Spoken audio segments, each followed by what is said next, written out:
Hello, we are the Salon Sleuths. My name is Melissa, And my name is Leslie.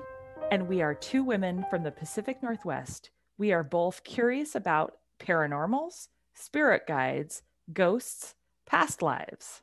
We are suspicious about true crime, disappearances, and strange phenomenons. We are open to learning about the supernatural and all things we don't understand. Together, we're opinionated with a splash of smartass. Join us to learn. And stay curious, stay suspicious, and stay open. Follow Salon Sleuths on all major podcast platforms. Well, hello, Leslie and Good Salon morning, Sleuth fans. Melissa. Good morning. How What are have you you been up feeling? to? You were busy last week. Oh my gosh, I totally missed you. I totally bailed on you last week. That's okay. I have been swamped at work, and that is one of the things that I want to talk about today. Like, do you feel like you've gone from COVID nothing to 60 miles per hour everywhere? A little bit. I just feel like there's a time warp and there's just not enough time. Or maybe Yes. I'm not moving as quickly as I used to. Well, I guess that's possible. I feel like it's just all coming at me. And I am literally like in a video game, just batting it away, just like not even batting it away, I guess, but like dealing with it, right? As it's Yeah. coming at me. And I'm just like swatting flies and I just cannot get on the top of it. I have to tell you, my office is so horrible. I'd be so embarrassed to show you my desk.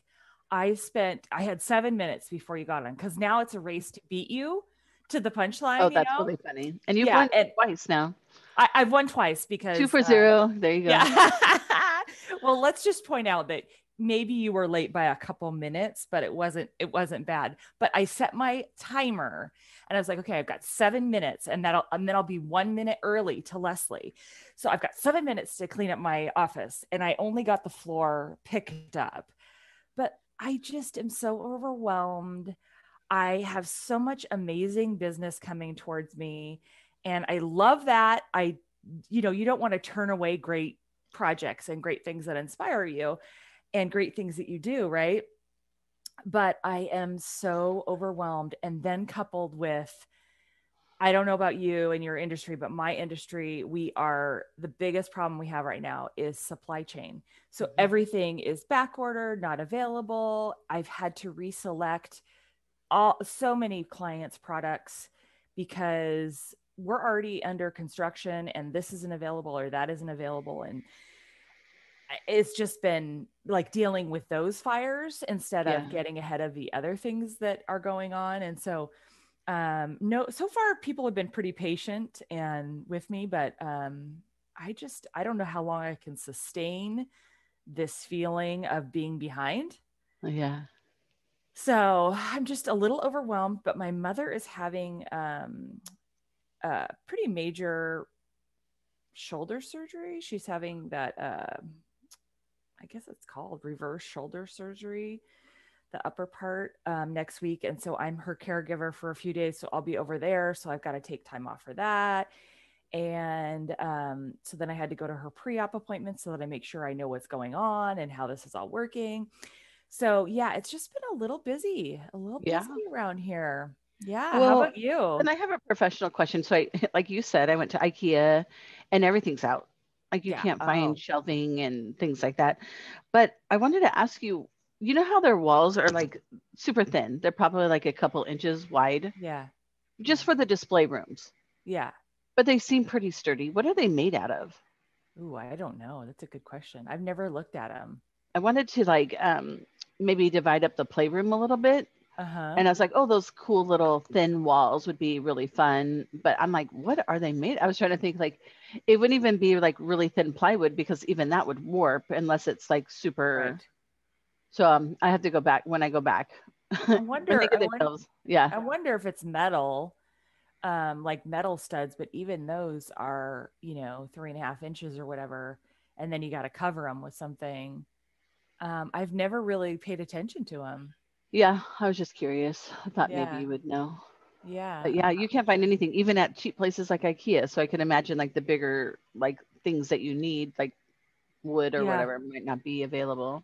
Yeah, it's frustrating. It's hard. It's disappointing. I hate disappointing people too. So, Yeah. having to go back to the clients and saying, this isn't available, or, this thing you loved isn't available. And I know it's a Well, first world problem, but yeah, we ordered a washer and dryer, and so our washer is what I really needed, but I want them to match. So yeah. the washer is here, so it's no longer leaking everywhere. Okay. But the dryer is like 4 to 5 weeks, and I was like, as Yeah. long as I have a dryer, I'm okay. But it would have been nice to get the set together, but Yeah. it is what it Yeah. is, and whatever. Yeah. 4 to 5 weeks is not bad right now. Oh, really? Some of your Garage stuff is way doors, out. garage doors, 15 weeks. Oh, I heard just yesterday, which is part of the depression, I think, because every morning in my email box is somebody saying they're raising their prices by 6% because of all of these things, and they've been trying hard not to, blah blah blah. yeah. But that Delta, Delta faucets and plumbing, once my supplier is out of what they have of Delta is not going to go back into production to produce more until December. So That's it. Yeah. I don't know. I don't know what is going on. I'm just like, there's too many factors, and I know a lot of them, and then others ones I'm sure they're related to those others, but and I know Vietnam has shut down for COVID again and weren't telling people. It was kind of on the hush hush because they didn't want people to know that they're going to be behind on production. But they told everybody you couldn't go to work, they couldn't do anything. So that has a big impact on us here in the States because Yeah. we get a lot overseas. So yeah, just a little Well, like even here, there's like help wanted signs everywhere, but every I think people are still getting that check until September, right? The extra money.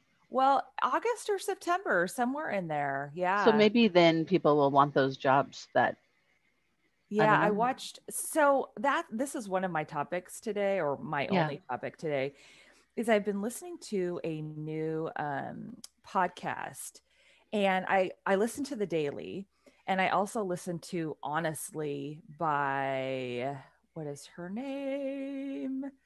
Barry Weiss, I think is how you pronounce it. But anyway, she's a ex reporter from the New York Times, and I really, really like her.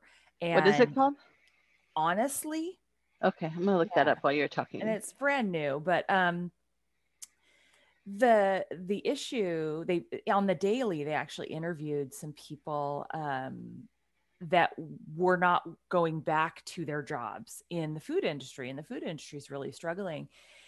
And it was kind of eye-opening to hear how um, overwhelming the food industry is to these people, and just takes over their lives, and they have no other life, which I think, okay, well, that's kind of how my business runs, right? Like, Yeah. I feel a little like that myself, like, oh yeah, join the club. But then also I feel really bad for them because they're not making very good money. And so I think in some ways raising the prices of the food industry, your income, if you work there, and your hourly rate, is probably a good thing, because I think it's been too low. But where was I going with this conversation? Where was I Um, going with this conversation? what What did did I you said say? something and then what did I say? Oh, about people not going back to work. Okay. Yeah, sorry. Yeah. So they interviewed these people, and they were basically like, yeah, we have no desire to go back to the food industry. People treat you like shit, and you don't get paid very much, but you work, 60 to 80 hours a week. It's your whole life. You have no time for anything else. And I was like, that is something that I think Americans need to hear. Yeah. And now everybody's, I don't know about you, but on occasion we go out to eat, and I'm like, holy cow, it's so expensive. Like, is it worth going out to eat? Yeah. Well, maybe the cost of food and restaurants is going up to where it should be to get these people paid a good living. Right. That's kind of what I think. Well, and honestly, Maybe like years happening. ago, you would go out to eat and it was a special event. Now it's just Yes. a daily thing. So maybe it will become that again, like Yes. where, you would dress a little nicer to go out and take a Yeah. little more care. But I think with this COVID thing, like it feels like time is all, like I said earlier, warped. Yes. Like I can't remember like certain things and what order they have from the beginning of this COVID thing. Oh yeah. And I feel like my memory isn't as great. And I feel like I'm not the only one. There's a few people that I talked to that were like, it's like COVID brain, or I don't even know what you want to call it, COVID fog or something like. Yeah. And maybe because I'm not working on like my regular schedule and I'm not doing certain things that, and I somehow, like when I'm not even working that day, like I still fill my day with all these little tasks that probably aren't even necessary, but I just want to keep busy or something. I bet I've always been that way. So yeah, you have always been that way. I don't feel like I have any time for little tasks. I am just putting out fires constantly and I'm exhausted. So that reminds me of Liker of Words and your river. Oh yeah, I need to move some boulders. So I like your your description boulder. right now is actually what she was saying.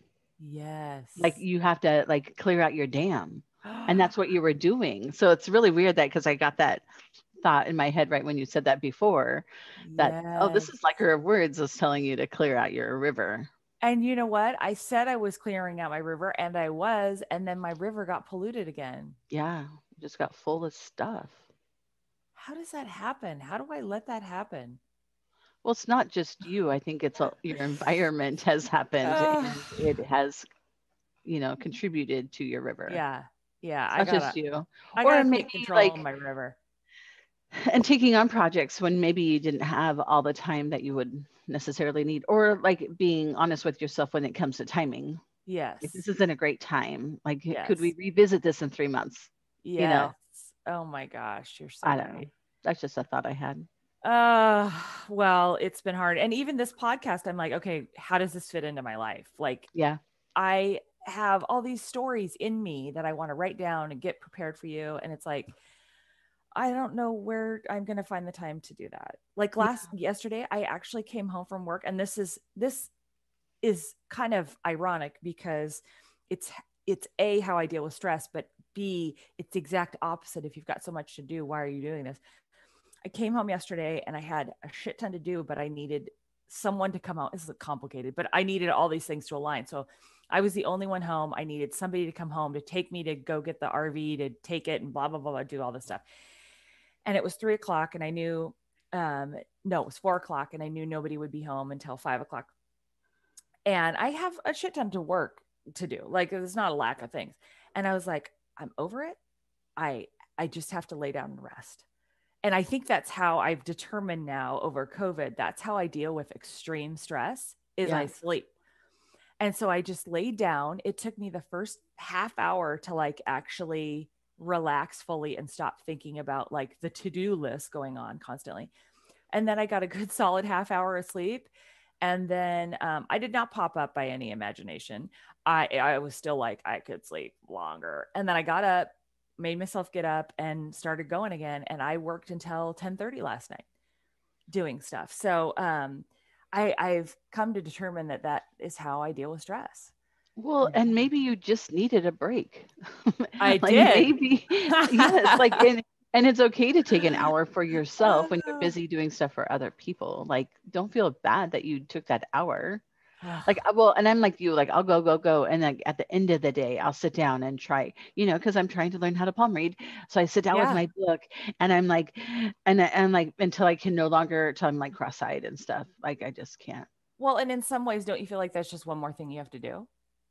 No, that's one thing I want to do. Oh, okay. But I spend a lot of my day like trying to please everybody around me, and then I'll get to myself later. But I'm like you though. Sometimes I just have to have like a few minutes, and sometimes it's not even falling asleep, but just laying there and just letting your brain rest. And like, have you like one of the things I like to do and want to do is work out, but sometimes I just feel like it's one more thing I have to do.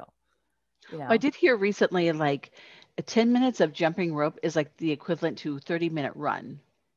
So maybe if you have 10 minutes, do the jump rope real quick. But I'll pee my pants the whole time. Well, I'm like, I did the jump rope for like about 30 seconds and I was like, this thing is hard. I'm not doing this bullshit. Like, forget that. Yeah. After babies, I tried to jump rope the weight off kind of thing. And holy cow. And plus you have to have a big height, so that you can flip the rope. And especially you. Yeah. Yeah. So I can't do it in my garage. Right. You need like 12-foot ceilings. Yeah. And I have aggregate out in the front. So that doesn't work very well. So I don't even know where Yeah. I'd freaking do it. The I've got 2 grass. dogs that I'm like, I'd have to leave them in the house just so I could not hit them in the Yeah. Hit him in the face. Yeah. Oh Yeah. my gosh. That's great. Well, maybe just, doing it for 2 minutes is a good idea to give me a little release. Maybe that's a good idea. Maybe that's just one more thing I got to try. Just put a diaper in and go. Well, Hey, I'm gonna tell you my story before you tell your story because mine's short. Okay. So another thing that has happened this week is I've sort of been blown away by what I think I know and what I really don't. And it kind of comes back to what I say at the end of every show, which is stay curious, stay suspicious, stay open. And I need to tell you this story because it has really impacted me this week. It kind of a little bit depressed me because I think, why the hell do you sit here and talk about things you think you know because you researched them when you don't know shit? So do you remember during COVID, it was on May 25th of 2020. So we hadn't been in COVID very long, but the Karen thing was all over, right? We were in the middle of Black Lives Matter and we were in the middle of white privilege. Do you remember Amy Cooper was walking her Cocker Spaniel in New York City Central Park in the Bramble area and she had the dog off leash? No. You remember this story? I don't. Oh my gosh. Okay. Well, this made national headlines. Amy Cooper was walking her rescue dog that she had adopted named Henry in Central Park in what they call the Bramble, which I've come to learn there are areas in the park that you can leave your dog off leash, and then there are areas in the park where you cannot. And a man by the name of Christian Cooper, they are not related. Christian Cooper, and this matters for the story, is the only reason I'm saying it, is Christian Cooper is a Black man and Amy Cooper is a white woman. Christian Cooper arrives on his bike and he is an avid bird watcher.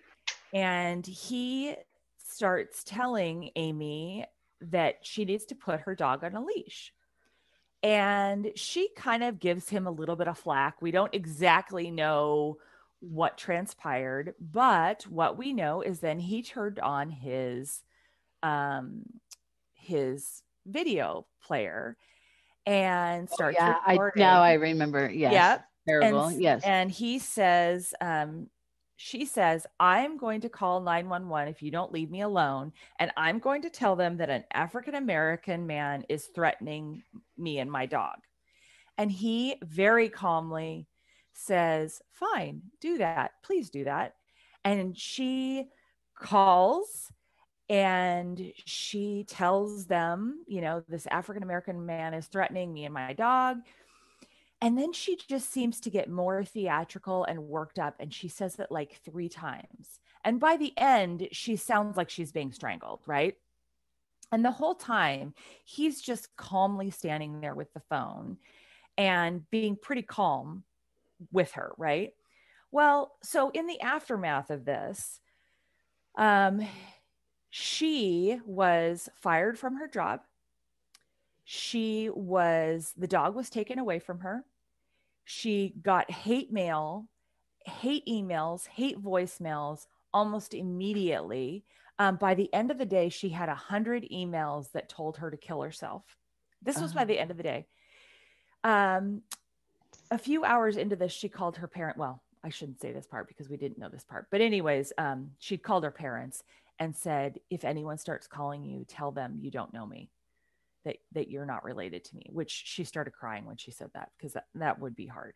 But anyways, she was then charged with falsely reporting an incident in the 3rd degree, which was later dropped, I will add. But here's the part. You look at this and you're like, oh my God, this is so clear. Like we have video of this, right? Like how much more proof do you need that this man was very calm, asking you to put your dog on a leash? You start threatening him that you're going to call 911. And then you get theatrical with the 911 operator. And she's like strangling her dog because she's holding it up. Yes. Correct. So fast forward. She's now living in a foreign country. She has moved. She wants no one to know where she's at, because she has essentially been canceled and bullied and all of this for this action. Christian Cooper, in the meantime, came out and said, I don't want to be any part of prosecuting her. I don't want to have anything to do with it. The police and the New York City did drop the charges ultimately after investigating, and she has gotten her dog back.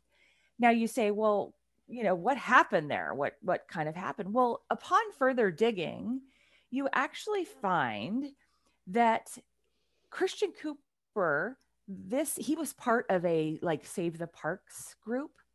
He was on the board. He's actually on video on a Zoom call, and had previously had interactions with other people in the park where he flatly states that his tactic with people that had their dogs off of leash in these areas was to come up to them, ask them to put the dog on a leash, and then if they did not comply, he had a bag of treats in his bag that he would pull out, and he would say, okay, if you're not going to do what I ask, then I'm going to do what I'm going to do, and you're not going to like it. Mm. Now, that sounds a little threatening to a woman. I mean, I'm going to admit that, if you say that to me, I'm going to be like, well, what the fuck does that mean? Right. He pulls out the treats, and this is what he means by it. He pulls out the treats and lures the dog to him. Well, now I can see as a person, like, what are you doing? Why are you luring my dog? Well, what he says is most people are going to put their dog on a leash when I start to lure because people don't want a stranger giving them treats, right? So that's his tactic. Okay, but he sounds like a very educated man. Couldn't he just He's very educated. Wording? He's very educated. He could have just said it differently. Correct. Very educated. And this is how he said on Facebook that he said it to her.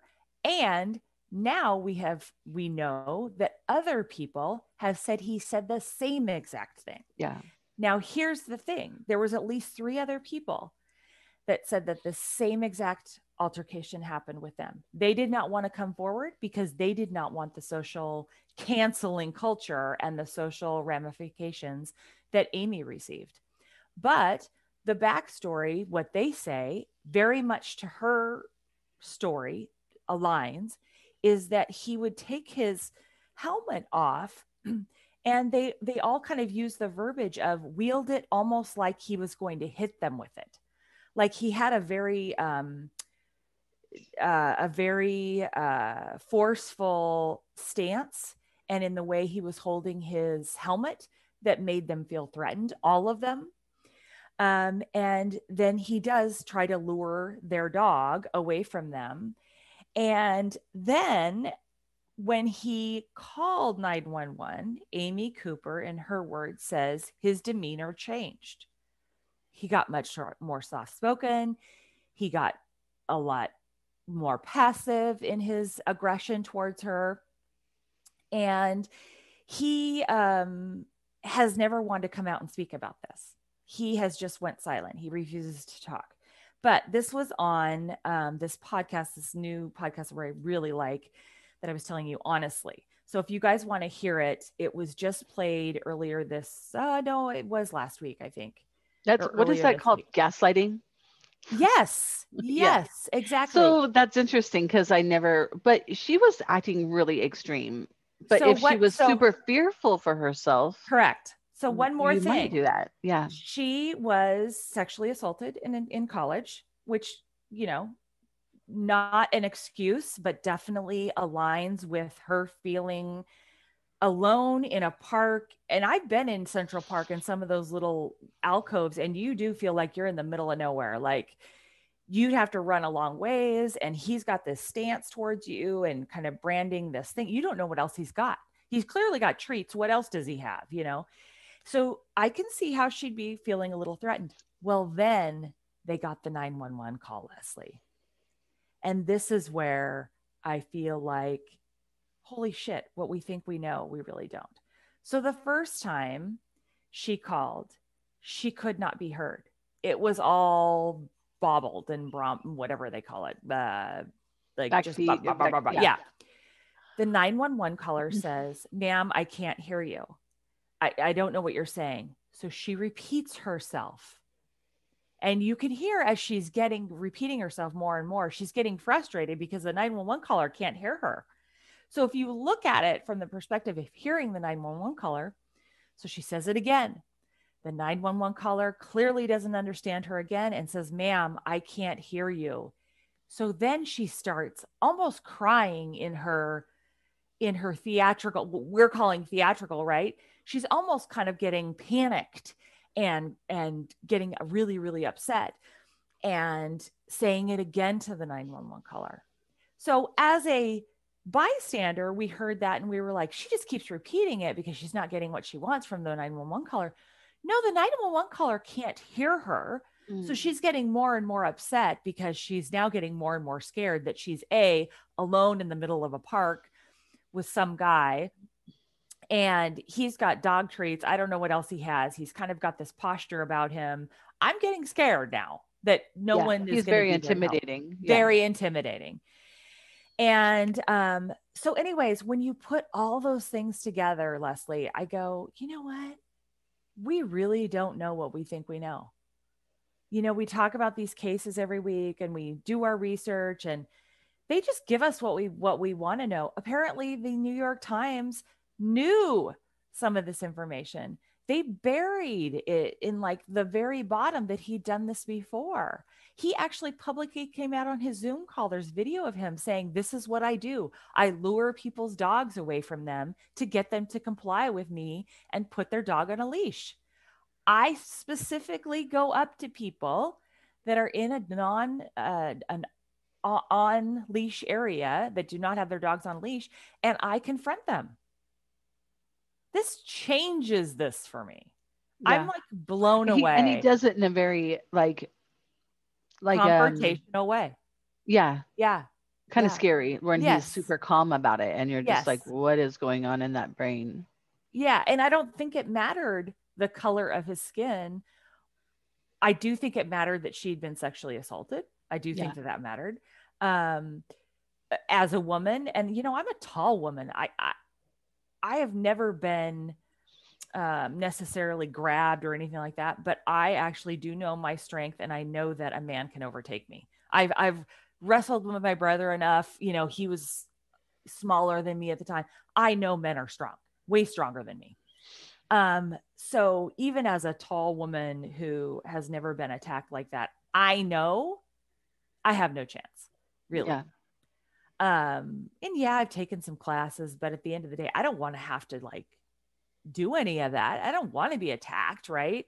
So I can see her getting a little tense. And I'd be curious how she is like in normal life, because he sounds like he's probably always a little intimidating and always a little confrontational like that. And he's probably very calm about it, where and like just what the story and what we saw online, and then her fleeing to another country to like get away from all of this, like she's kind of extreme, like in a lot of cases, a lot of things in her life. I'd be curious if that's kind of her norm, where she just kind of freaks out over little things, right? Because it seems consistent with him. That's who he is. And two situations I've seen with her, or what you've just told me, I'm just wondering in her normal life, is she kind of like reactive like that? Well, and to your point, I didn't think about this, Leslie, but I think you're bringing up a really good point. She comes from the Midwest. She was a Midwest girl. She came to New York and thought, well, I kind of want to try it. You know,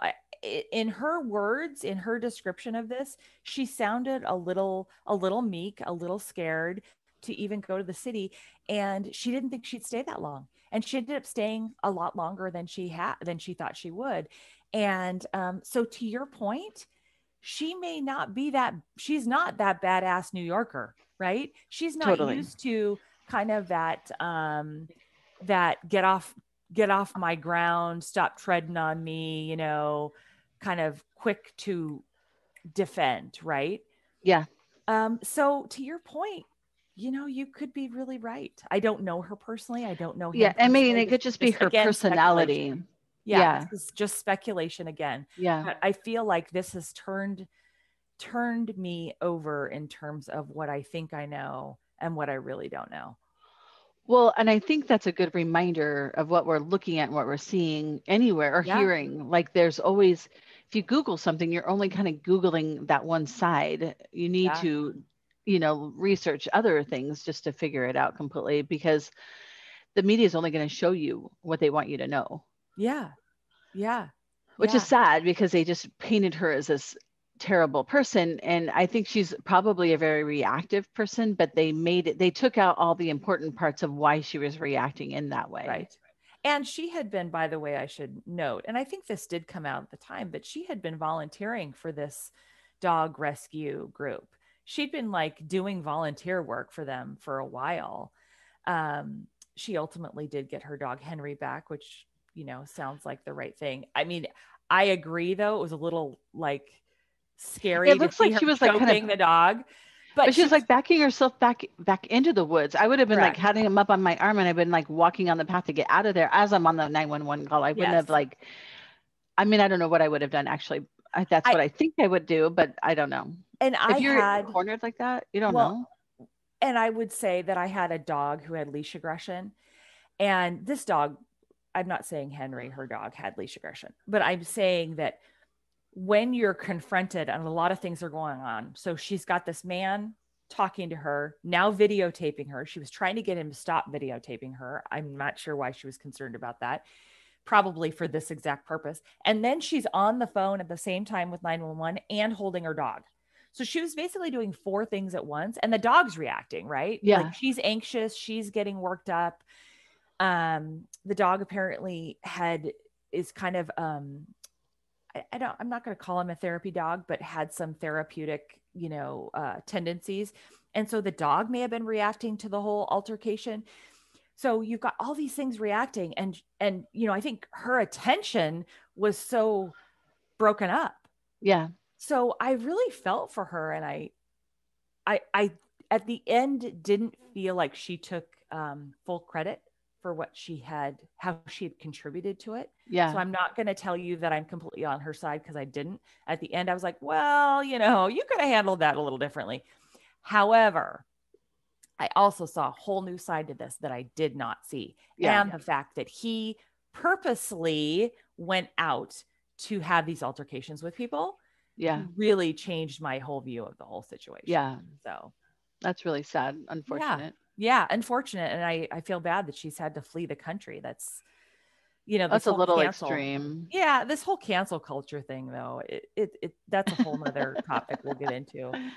Well, I think we're so bored. Like people just want to have something to focus on. I think that's why things were so like white privilege, and then this and that, I think all of those things became big, and they should have been, right? Like a lot of the stuff should have been addressed way before now. But I think COVID has given us the time to do that now. Yes. But I feel like she was probably fearful, but then I think she was over the top with it, but that could be her personality. Could be her personality. Yes. Just as his personality might have been a little over the top. Like, do you really need to pick a fight with somebody? I mean, don't you have enough things in your life that you could just, go through the park and not worry about somebody else, especially if the dog wasn't attacking the birds? And honestly, like if it too was like he had done that in the past and he probably knew how they reacted, change your wording, but he's doing that on purpose. He was. Yes. He was. So it's like we could tell him to do that and that would be an easy fix, but no, he likes that part. Yeah. And I'm going to tell you. It's kind of scary. Does that mean like there's a potential of other things because he likes that interaction? Them being kind of scared. Yeah. I don't know. I don't know. Yeah. So crazy. that's my little kind of update / story. I encourage everybody to listen to the Honestly podcast. She really makes me think about a lot of things and gives really and that happened on my birthday. May 25th? Yeah. Mine and Ella's. Oh, that's right. Oh my gosh. Yes. Well, interesting. Well, let me tell you a story about a tall girl.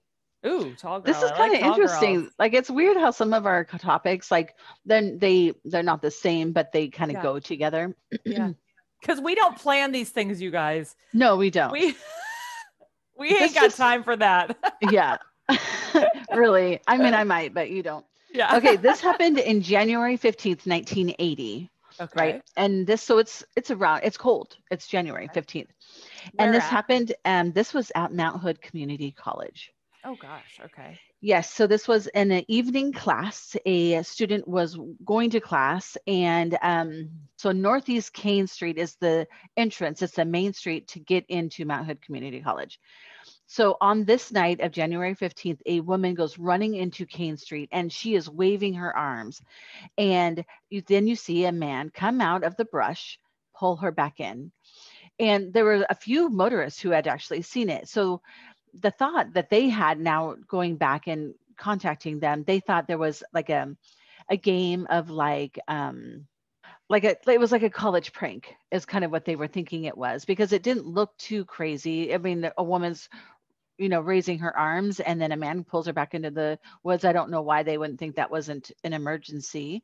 But no, that happened, and nobody stopped. But 1980s. Yes. There was no cell phones. I can see people calling now, but I can also see people going, yeah, maybe I don't want to get involved in that, or maybe I don't want to stop. That might be kind of scary, but I kind of would be scared by that.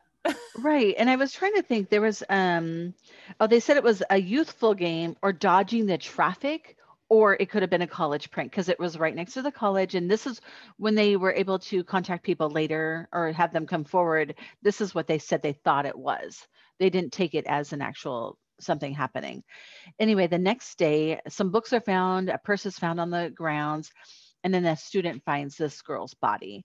And her name was Barbara Mae Tucker. And she was found in the wooded area. And what it turns out was she was going to an evening class, and her mom said, and she called her mom from the college and said, hey, if I'm going to get home early, or if I'm getting out of class early, I'm going to go to ice cream at my friend's house. And that never happened. I don't even think she had made it to her class.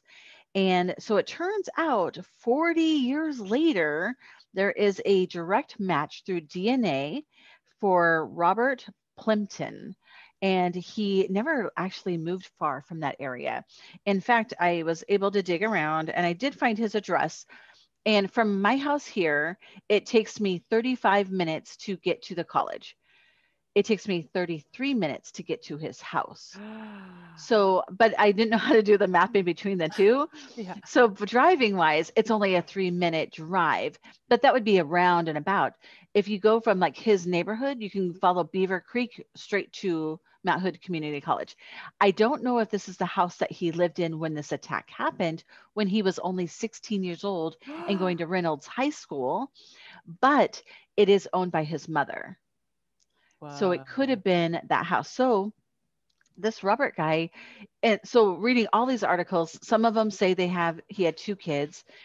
I only was able to know that he has one son who I think is currently 17 years old with the same name.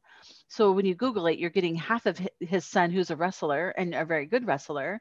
And then you're getting half of all his being arrested and all of this stuff. And what's his name again? His name is Robert Plympton. And I'm probably saying that wrong. Plympton. Okay. So she was, she appeared to be, when she ran out into the woods, though, she appeared to be bloody and dirty. I don't know why, but they thought it was a college prank. Let me see here. A lot more things were acceptable back in the 80s, though.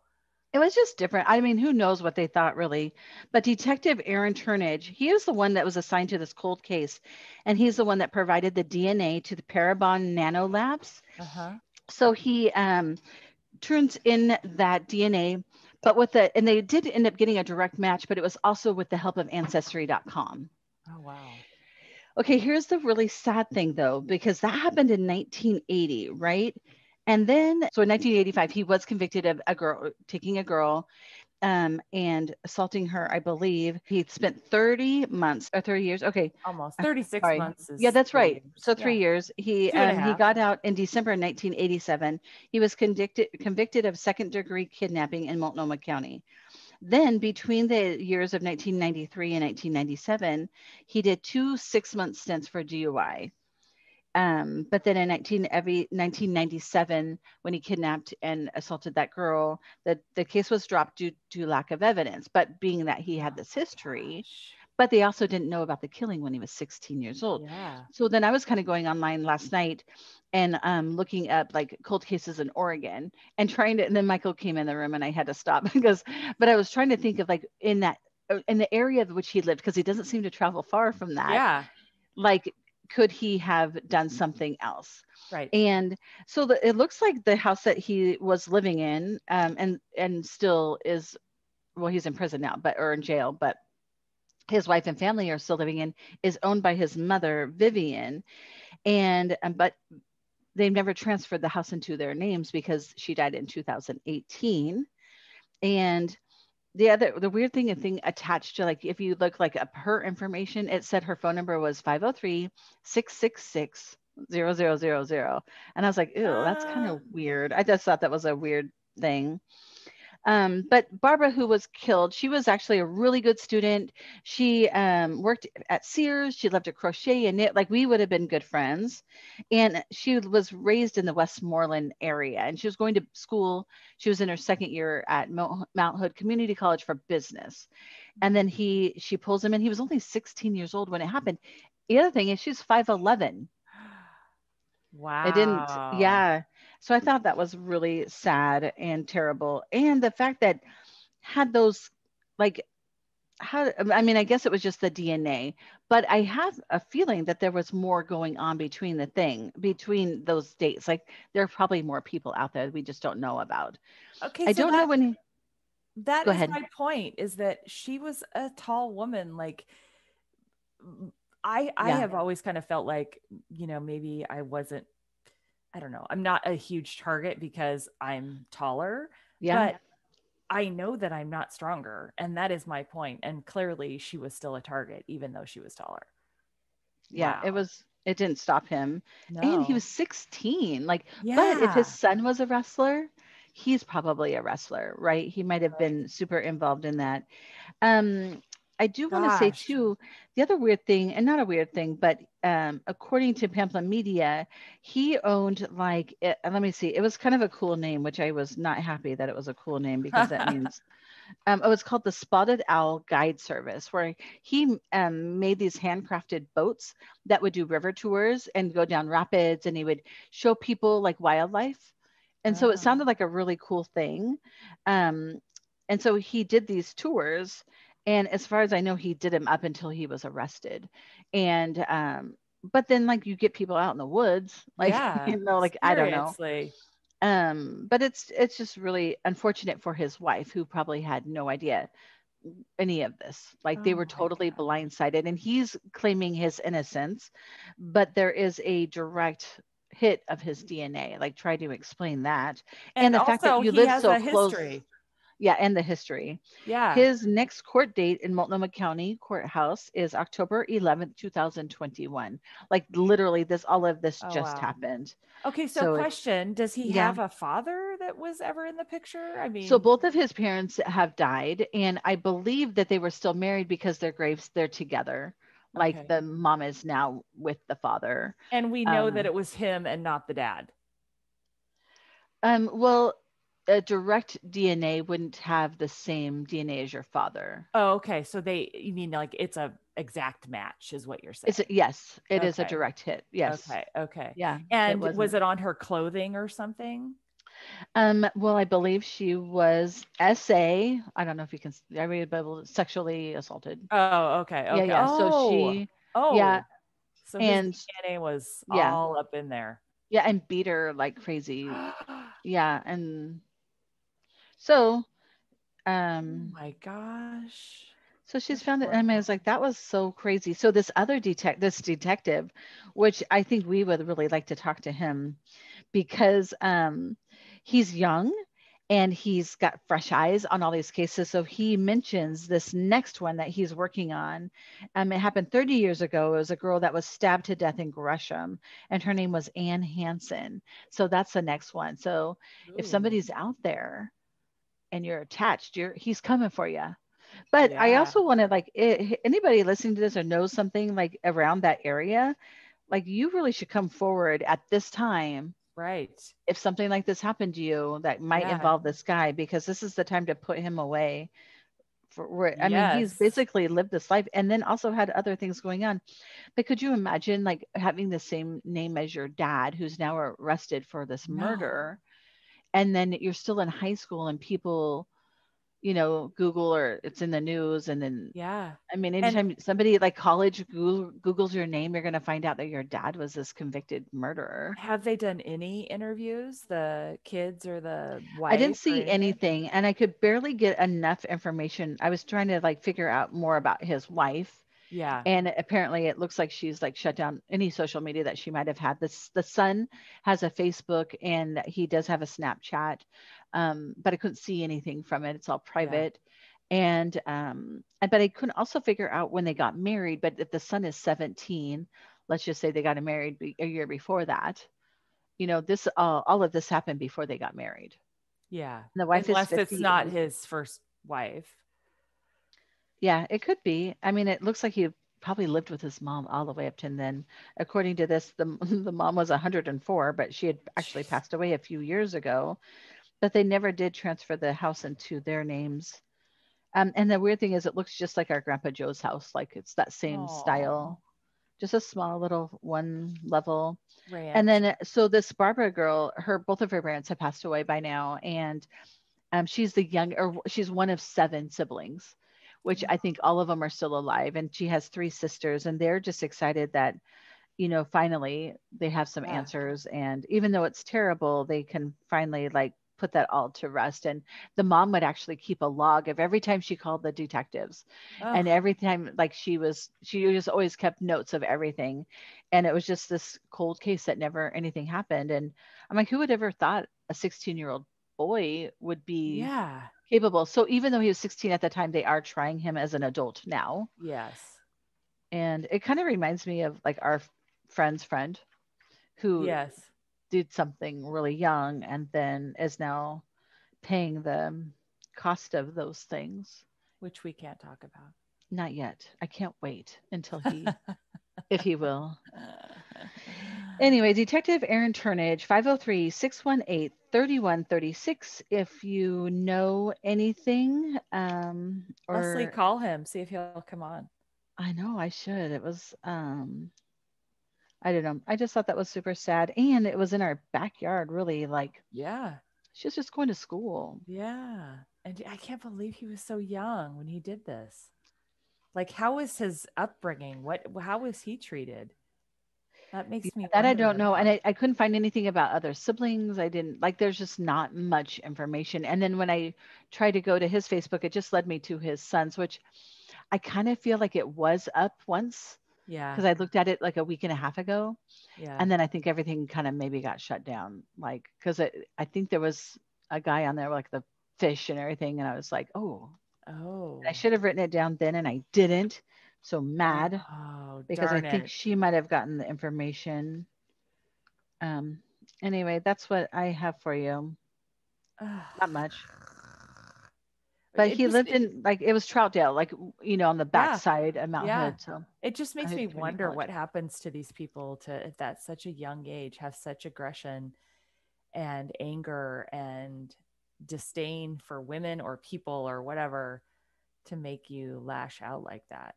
And Yeah. then try to go on and lead a relatively normal life. I mean, he clearly has his own demons and has had troubles with the law since. But wow. Yeah.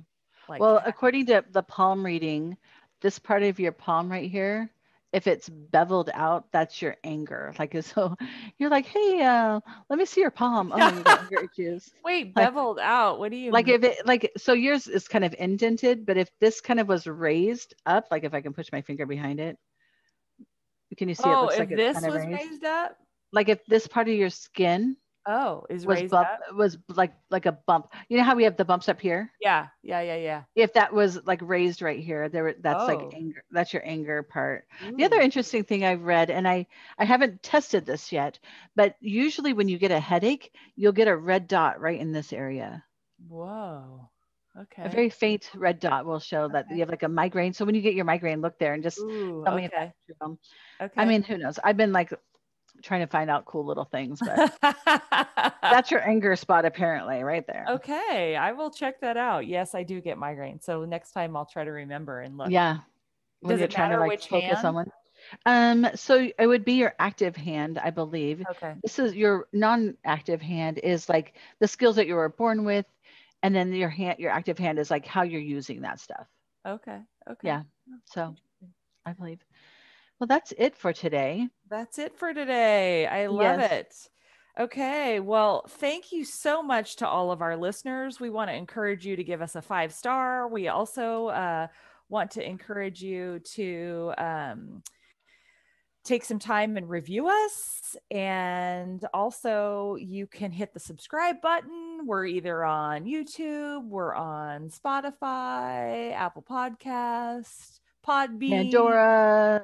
iHeartRadio, like all of them. We sway back and forth Yes. together. You can't see And we're it. going to be setting up a merch shop soon, Yes, so we you can are. wear our fun stuff. Yes, we are. And remember, we are a couple of women who just decided to do this. We're not making big bucks. We're not one of those big, conglomerates. So just support us, reach out, let us know that you're still here. If you want to become a Patreon, that would be awesome. We would be ever so grateful. And we want you to stay curious, stay suspicious, and stay open.